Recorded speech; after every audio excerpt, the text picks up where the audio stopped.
Pak Cuk melihat bagaimana instansi baik pemerintah maupun swasta, masyarakat juga dalam memaksimalkan atau konsisten tidak sih dalam menerapkan perda ini? Saya setuju dengan apa yang dikatakan oleh Profesor Wirawan ya, bahwa perdanya sudah ada ya, tapi actionnya masih kurang gitu ya, kurang. Jadi lansia itu akan menjadi masalah besar ya. Karena apa? Kita tahu bahwa kesehatan rakyat Indonesia itu semakin baik, gizinya makin baik, usianya makin panjang. Jadi harapan hidup itu makin panjang. Oleh karena itu komposisi penduduk Indonesia itu akan semakin lama semakin banyak lansianya. Nah, celakanya seperti yang dikatakan Profesor Wirawan tadi, ada lansia yang produktif, ada yang non produktif, dan yang non produktif itu ada dua bagian, yang pensiun sama yang tidak pensiun. Dan di Indonesia itu yang tidak pensiun banyak sekali. Nah, inilah yang akan harus dipikirkan lebih serius oleh pemerintah dan masyarakat ya. Dan masyarakat itu ya, tentunya, karena pemerintah lah yang seharusnya menjadi tulang punggung, pemikir dan penanggung jawab daripada kesejahteraan lansia tadi. Gitu. Nah, saya agak kurang begitu puas ya dengan apa yang dikatakan oleh teman-teman di pemerintahan ya, bahwa acap kali masalah lansia itu lalu direduksi sangat simpel sekali gitu ya. Pokoknya ada Karangwerda, kemudian setiap minggu dapat bantuan satu potong kue atau satu gelas kacang hijau, selesai. Itu tidak cukup? Wow, sama sekali tidak cukup. Harus seperti apa Pak Cuk kalau Anda melihat? Oleh karena itu kami di BKD Jawa Timur sejak 3 tahun yang lampau, kami menjalankan proyek pioneering ya, rintisan penyelenggaraan home care lansia berbasis komunitas dan masyarakat. Komunitas dan keluarga.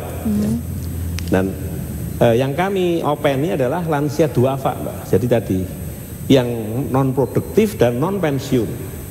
Ini yang kami open. Sudah 3 tahun ini kami. Itu adalah proyek pioneering dari Kemsos yang kami tangani dan ya kami jalankan sampai sekarang ini. Nah, sayangnya ketika saya mencoba untuk menjual konsep ini pada Bu Risma misalnya, karena kami buat uji coba di kota Surabaya, Bu Rismanya belum ngamper. Jadi sudah kita surati, Bu Risma mohon dapat waktu deh untuk kita ngomong ya, nampaknya kok masih belum dapat prioritas gitu. Jadi ini mohon maaf, ke depan kita akan punya beban besar. Anda lihat Jepang misalnya. Jepang adalah bangsa dengan jumlah lansia yang terbesar di dunia. Ya. Dan sekarang itu apa? Generasi muda Jepang itu terbongkok-bongkok harus menanggung beban untuk menyantuni lansia ini. Jadi ini kalau tidak kita proaktif, antisipatif ya, nanti suatu saat akan jadi bom waktu, Mbak. Tidak bom waktu, bom nuklir. Ya. Baik. Jadi ini perlu dipikir bersama ini. Tapi sayangnya ini meskipun provinsi sudah punya perda, namun tidak semua kabupaten kota yang menindaklanjuti dengan perda yang sama begitu, sehingga agak sulit ketika penerapannya. Tidak hanya perda aja, Mbak. Perda gampang, itu perda itu cari kertas saja, bla bla bla bla bla. Tapi yang penting apa? Ada anggarannya enggak? Tidak melulu harus itu yang jadi penting begitu ya. Bohong gitu. Tapi yang menarik di sini adalah Pak Pujirianto. Jadi ini tadi kan disebutkan memang tidak simpel menangani, karena minimal menyangkut 7 aspek ya untuk pelayanan peningkatan kesehatan usaha lanjut. 1, aspek pelayanan keagamaan dan mental spiritual. 2, pelayanan kesehatan. 3, pelayanan pendidikan. 4, pelayanan tenaga kerja. 5, pelayanan kemudahan akses sarana prasarana umum. Terus 6, perlindungan hukum, bantuan sosial, perlindungan sosial. Itu aspek-aspek yang harus diupayakan untuk peningkatan kesehatan lanjut usia. Dan nampaknya belum semua aspek itu tergarap begitu ya. Tapi ini yang menarik ini Pak Pujirianto, ini Kepala UPT Pelayanan Sosial Lanjut Usia Banyuwangi. Banyuwangi belum punya perda ya Pak ya. Banyuwangi di sana belum ada perda. Ini kalau boleh berbagi di sini Pak Puji, ini pelayanan-pelayanan bagaimana yang kemudian dikerjakan oleh UPT Anda?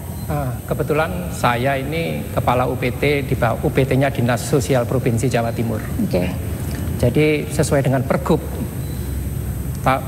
nomor 80 tahun 2008, kami melayani lanjut usia prioritas yang terlantar.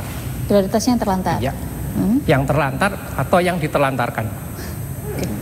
sekarang ini banyak berkembang. Apa yang dikatakan profesor tadi, memang pola pikir kita harus berubah. Ternyata dengan perkembangan waktu, nilai-nilai hormat kepada orang tua itu kurang. Dan ini mungkin jadi pemikiran mungkin dari Departemen Kementerian PDK untuk memasukkan silabus. Karena pengalaman di lapangan, ternyata lansia yang ada di panti saya, yang dilayani di panti Banyuwangi, itu banyak yang ditelantarkan oleh anak sendiri. Padahal saya melihat keluarga itu mampu. Hanya seperti ibarat buah si malakama.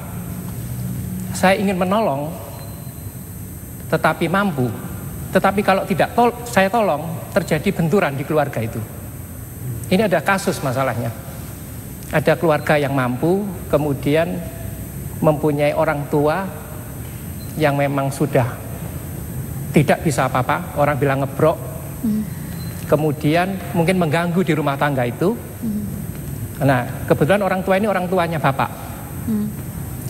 Kemudian bapak itu pernah mengeluh sama saya, gimana Pak supaya bisa memasukkan, menolong. Saya bilang, bapak kan mampu. Ya, tetapi ternyata menjadi masalah di keluarga kami ini. Akhirnya kami tolong, dan ternyata mbah itu merasa bahagia, merasa tentram di panti itu. Karena mungkin tadi yang saya katakan bahwa nilai menghormati orang tua kurang. Dia punya cucu, tetapi mungkin karena sibuk, juga karena bapak dan ibu ini sibuk, sehingga merasa kesepian. Jadi problemnya itu? Ya. Gejalanya tidak hanya di Banyuwangi, di Jepang, saya pernah diundang pemerintah Jepang untuk meninjau lansia. Ya. Jadi di Jepang pun sekarang itu banyak kasus kekerasan dalam rumah tangga itu bukan suami terhadap istri, tapi cucu kepada nenek. Jadi ini pelajari oleh saya katakan, ini masalah lansia bukan masalah daman-daman ya. Ini akan sangat serius sekali. Jadi saya menghimbau pada para petinggi negeri ini, wali kota kita, gubernur kita untuk berpikir dengan serius. Tidak bisa kita biarkan begitu saja. Apalagi sekarang ya, mohon maaf. Tadi katakan Profesor Wirawan. Katakan saja anaknya ingin hidup bersama orang tua yang sudah lansia, tapi sosial ekonominya terbatas misalnya. Hidup dengan UMR misalnya. Bagaimana? Ya.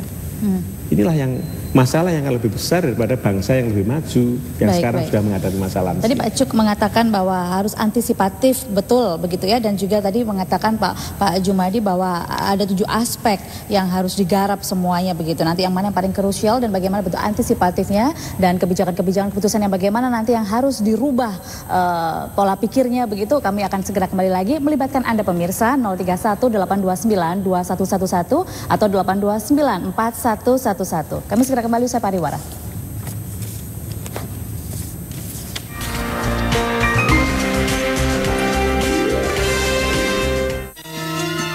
Singgasana Hotel Surabaya hadir sebagai hotel resort yang terbesar di tengah kota Surabaya. Terletak di Jalan Gunung Sari dengan area seluas 15 hektar, suasana yang nyaman dan asri dengan hijaunya pepohonan di seluruh area hotel yang sangat mendukung program Suaka Lingkungan. Memiliki akses yang sangat mudah, baik ke Bandara Internasional Juanda maupun ke pusat kota karena terletak sangat dekat dengan jalan tol.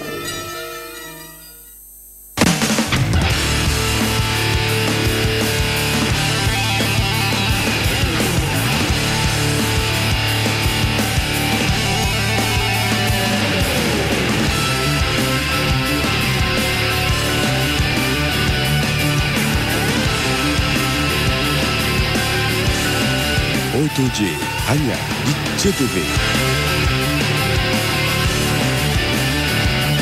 Dipersembahkan oleh Jupiter Set baru, yang lain semakin jelas ketinggalan. Lihatlah kawan,